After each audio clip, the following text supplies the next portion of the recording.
नमस्कार मंडळी, लग्नानंतर होईलच प्रेम या मालिकेचा येणारा भाग आपण पाहणार आहोत. तर पार्थ हा काव्याला खूप सुंदर असा सरप्राईज देणार असतो. काव्याच्या डोळ्यावर पट्टी बांधून तिला रूममध्ये घेऊन येतो. तेव्हा काव्या म्हणते की पार्थ काय करत आहे.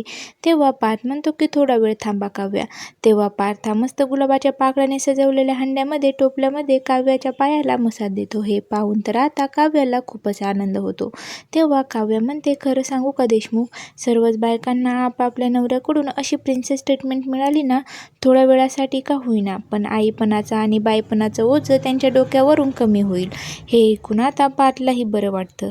तर इकडे जीवा नंदिनीला घरामध्ये शोधत आवाज देतो की कुठेस तू नंदिनी. तेव्हा नंदिनी म्हणते की अरे हळूहळू काय झालं एवढं. तेव्हा जीवा हा त्याचा हात समोर करत बाबा नावाचा टॅटू तिला दाखवतो. नंदिनी खूपच खुश होते. तेव्हा आर्यालाही तिचा हात समोर करते.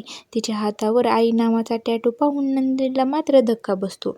तर समोर येणाऱ्या भागात काय पाहायला मिळणार हे पाहणं खूपच रंजक ठरणार आहे.